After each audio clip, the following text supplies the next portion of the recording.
Hello guys, இனி நம்ம blue lock season 4 episode 9 தான் பார்க்க போகிறோம். வழக்கம் போல் 5 சாப்டர்ஸ் தான். அண்ட் ஏற்கனவே இந்த வீடியோ டிலே ஆனதுனால நான் நெக்ஸ்ட் வீடியோக்கு டார்கெட் வைக்கல. முடிஞ்சால் நாளைக்கு இல்லை நாளைக்குள்ள நெக்ஸ்ட் வீடியோ போட்டுறேன். வாங்க இந்த வீடியோக்குள்ளே போகலாம். Let's get into the video. Chapter ஸ்டார்டிங்லேயே நம்ம ஈகோ குனியாமிக்கு கொடுத்த ட்ரைனிங்கை தான் காட்டுறாங்க. இப்போ அப்படியே ஃப்ளாஷ்பேக் மாதிரி இங்கே மேட்சை காட்டுறாங்க. ஜப்பான் தான் பால் வச்சுருக்காங்க. ஆரியம் வந்து பாலை ஈரோ கிட்ட பாஸ் பண்ணுறான். ஈரோயும் வந்து அப்புறம் அந்த பாலை ரியோ கிட்ட பாஸ் பண்ண இப்போ ரியோ கிட்ட தான் பால் இருக்குது. ஃப்ரான்ஸ் பிளேயர் நம்ம ஹூகோ வந்து என்ன பண்ணுறான், நம்ம ரியோவை வந்து பிளாக் பண்ண ட்ரை பண்ணுறான். இதுக்கு நடுவில் நம்ம பார் வந்து இசாயி கிட்ட மம்பிள் தேட்டு இருந்திருப்பான். இங்கே அப்படியே சைடில் நம்ம கரசோட பாயிண்ட் ஆஃப் வியூவை காட்டுறாங்க. அவன் வந்து ரொம்ப யோசிச்சுட்டு இருப்பான், இசாகி கிட்ட இருக்குது என்கிட்ட என்ன இல்லை அப்படின்ற மாதிரி சொல்லிட்டு நல்லா திங்க் பண்ணிட்டு அதுக்கப்புறம் வந்து அவன் ஃபயர்ட் அப் ஆகிடுறான். இந்த மாதிரி நான் என்னோட வேர்ல்ட் பெஸ்ட்டாக ஒரு ட்ரீமை வந்து கிவ் அப் பண்ண போகிறது இல்லை, பட் இந்த மேட்சுக்காக சேஞ்ச் ஆகி ஆகணும் அப்படின்னு சொல்லிட்டு அவன் ஃபயராக விளாண்டுருப்பான். இப்போது Blue Lock is my team அப்படின்னு சொல்லிட்டு பையன் ஒரு கோல் அடிக்கலான்ற மாதிரி ஒரு ஷூட் அடிப்பான். பட் அது ஷூட் இல்லை, அது ஆக்சுவலாக ஒரு பாஸ். பையன் வந்து ஷிடோக்கு பாஸ் பண்ணியிருப்பான். அதோட சாப்டர் முடியுது. வாங்க அடுத்த சாப்டருக்கு போவோம். ஸ்டார்டிங்லேயே இப்போ கரசு ஏரிக்கிட்ட இருந்து பாலை வாங்கி நம்ம ஷிடோக்கு வந்து பாலை பாஸ் பண்ணியிருக்கான். நம்ம ஷிடோ வந்து கபோன்ற ஒரு ஃப்ரான்ஸ் டிஃபெண்டரை தாண்டி ஷிடோ பாலை வாங்கிட்டு இருந்திருப்பான். நம்ம இசாயி வந்து பார்த்து ஷாக் ஆகுறான், கரசு வந்து ஷிடோ வெப்பனாக யூஸ் பண்ணுறான்னு சொல்லிட்டு.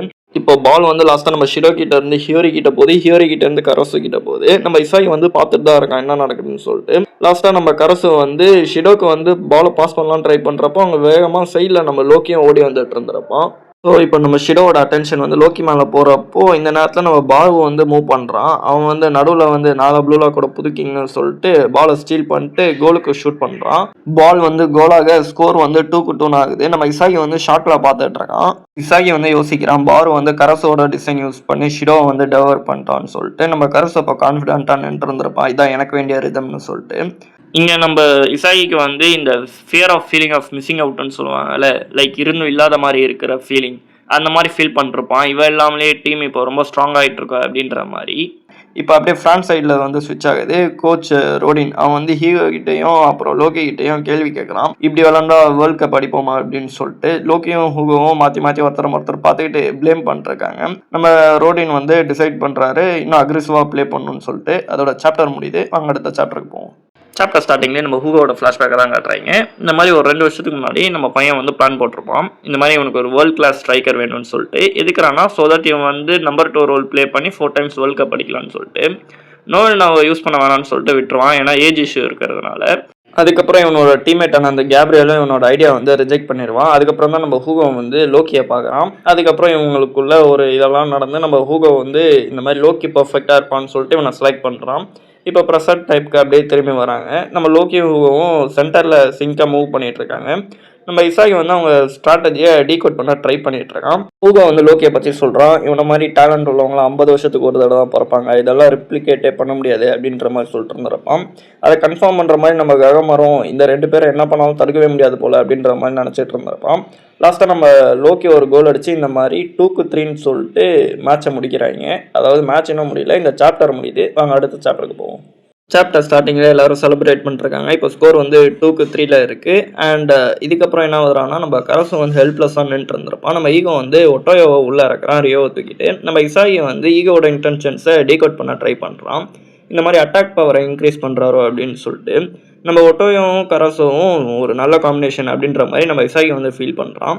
இப்போ தான் ஒரு பிக்கெஸ்ட் மூமெண்ட் என்னதுனா நம்ம இசாகிக்கு வந்து ரியலைஸ் ஆகுது, இந்த மாதிரி ஈகோ அவனை இன்னும் ஸ்கோரிங் பிளானில் கவுண்ட் பண்ணலன்னு சொல்லிட்டு. நம்ம இன்னும் அந்த கரசு சிஸ்டமில் இல்லைன்னு சொல்லிட்டு அவன் ரியலைஸ் பண்ணுறான். இது நம்ம இசாயிக்கு ஒரு ப்ரெஷராக தான் க்ரியேட் பண்ணுது, பட் இசாயிக்கு ஒரு கிளாரிட்டியும் கிடைக்குது. அதாவது நம்ம இசாகி இப்போ தான் வந்து ரியலைஸ் பண்ணுவான், இவன் நியோ ஈகோயிஸ் லீகில் நம்பர் 1 ஆனதுக்கப்புறம் இவனுக்கு டிஃபீட் பண்ணுறதுக்கு யாருமே இல்லைன்னு சொல்லிட்டு ஒரு மைண்ட் செட்டில் இருந்திருப்பான். இவனுக்கு வந்து அந்த பிளேஸை வந்து தக்க வச்சுக்கணும் அப்படின்ற மாதிரி தான் யோசிச்சுட்டு விளாண்டு இருந்திருப்பானே தவிர இந்த மாதிரி இவன் கேமில் ஃபோக்கஸ் பண்ணுன்றதை விட்டுருப்பான். ஸோ இப்போ தான் ரியலைஸ் ஆகுது, இவன் வந்து அந்த நம்பர் 1 பொசிஷனுக்காக ஆடணும் இல்லை, இவன் வந்து இவன் கோலுக்காக ஆடணும் அப்படின்னு சொல்லிட்டு. ஸோ பையன் இதை ரியலைஸ் பண்ணதுக்கப்புறம் இங்கே சைடில் நம்ம ஈகோ வந்து சொல்லுவான், ப்ளூ லாக்காக ஆடாத உன்னோட கோலுக்காக கடைசி வரைக்கும் ஆடு அப்படின்ற மாதிரி. மேட்ச் ரீஸ்டார்ட் ஆகிறப்ப கரசு பால் ஹியோரி கிட்ட தரான், ஹியோரி மறுபடியும் பாலை கரசு கிட்ட தரான். நம்ம கரசு வந்து பாலை ஒட்டோயோ கிட்ட பாஸ் பண்ணுறான். நம்ம ஒட்டோயோவும் செம்ம வேகமாக நிஞ்சா ஸ்பீடில் போயிட்டு பாலை எடுத்துகிட்டு போயிட்டு இருக்கான் கோல் அடிக்கலான்னு சொல்லிட்டு. அங்கே போய்ட்டு அவன் ஒரு கிக்கை விட எதுக்காக லோக்கி வந்து தோ வந்துட்டேன்ற மாதிரி எட்டி ஒரு உதய விட்டு மேலே பறக்க விட தோ நான் வந்துட்டேன்ற மாதிரி நம்ம இசாகி குறுக்கால வந்துடுவான், இதுக்கு தான்டா காத்துட்டு இருந்தேன்ற மாதிரி. லாஸ்ட்டாக நம்ம இசாகி ஃபயரோட நிற்கிறதோட இந்த சாப்டர் முடியுது. வாங்க அடுத்த சாப்டருக்கு போவோம். சாப்டர் ஸ்டார்டிங்லேயே இது நம்ம ஹூகோ வாசஸ் இசாகி அப்படின்ற மாதிரி தான் போயிட்டு இருக்கு. 2 பேருமே ஃபேஸ் டு ஃபேஸ் பிளேயர்ஸ் நின்றுருப்பானுங்க. இங்கே நம்ம ஹூகோ வந்து நம்ம இசாகியோட மூவை வந்து ப்ரிடிக்ட் பண்ண ட்ரை பண்ணுறப்பான். ஆனால் இசாகி அன்பிரிடிக்டபிளாக ஒன்று பண்ணுவான். என்ன பண்ணுவான்டான்னா மறுபடியும் கராசுக்கே பாலை பாஸ் பண்ணுவான். இது நம்ம கராசுக்கே ஷாக் ஆகிட்டு இருக்கோம். அவன் பையன் அதுக்கப்புறம் வேகமாக போயிட்டு இருந்துறப்பான். மறுபடியும் மாற்றி பாஸ் பண்ணி பாலை எப்படியும் முன்னாடி கொண்டு போயிடுவானுங்க.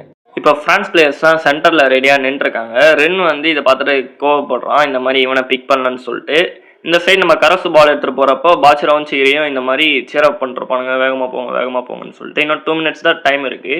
நம்ம ஹூகோ வந்து இசாகி கிட்ட பேசிட்டு வந்திருப்பான். இந்த மாதிரி அவன் வந்து நம்ம இசாகியை மேனிப்புலேட் பண்ணதுனால தான் இந்த மாதிரி விளாண்டுருக்கான்னு நினச்சிட்டு இருப்பான். இப்போ ஹூகோ வந்து கரசு கிட்ட போக கரசு பாலை வந்து இசாகி கிட்ட பாஸ் பண்ணுறான். இசாகி பாலை வந்து ஹியோரி கிட்ட பாஸ் பண்ணிட்டு மறுபடியும் ஹியோரி வந்து ஒட்டோயோ கிட்ட பாஸ் பண்ணுவான். ஒட்டோயோ மறுபடியும் கரசு கிட்ட பாஸ் பண்ணுவான் பாலை. அதுக்கப்புறம் நம்ம கரசு மறுபடியும் பாலை இசாகி கிட்ட பாஸ் பண்ண நம்ம இசாகி வந்து மறுபடியும் கரசு கிட்ட பாஸ் பண்ணுவான். இந்த டைமில் என்ன ஆகுறான்னா நம்ம கரசு வந்து வேகமாக பால் எடுத்து முன்னாடி போயிட்டு இருந்திருப்பான். கடைசியில் எல்லா சைடுமே லாக் ஆகுற மாதிரி நம்ம கரசு நின்றுக்கிறப்போ இந்த சைடு நம்ம ஹியோரி கிட்ட பால் போகுது. நம்ம ஹியோரிக்கும் எல்லா சைடுமே பிளாக் ஆகிடுது. ப்ளூ லாக்ல இருக்கிற மற்ற பிளேயர்ஸையும் ஒவ்வொருத்தரும் வந்து பிளாக் பண்ணிருக்க நம்ம ஹியோரியை நோக்கி நம்ம லோக்கியை வந்து வேகமாக ஓடி வந்துட்டு இருந்திருப்பான். நம்ம லோக்கியும் ஹியோரி கிட்ட வந்துட்டு கேம் ஓவர் அப்படின்ற மாதிரி சொல்லிட்டு இருக்கிறப்போ லாஸ்ட் பேனலில் வந்து நம்ம இசாகி அங்கேருந்து என்கிட்ட பாலை பாஸ் பண்ணுறா அப்படின்னு சொல்லிட்டு நின்று இருக்கிறதோட இந்த சாப்டர் இந்த எபிசோடு முடிவடைகிறது. அண்ட் அடுத்த வீடியோ நாளைக்கு இல்லைனா நாளைக்குள்ள வந்துடும். மறக்காம நம்ம சேனலை லைக் பண்ணிட்டு சப்ஸ்கிரைப் பண்ணிட்டு முடிஞ்ச 4 பேருக்கு ஷேர் பண்ணிட்டு முடிஞ்ச அவங்களோட தாட்ஸை வந்து அப்படியே கமெண்ட்ஸில் ஷேர் பண்ணி விட்டு போயிடுங்க. இதோட உங்களை அடுத்த வீடியோவில் சந்திக்கிறேன். டாட்டா bye bye, see guys in next video.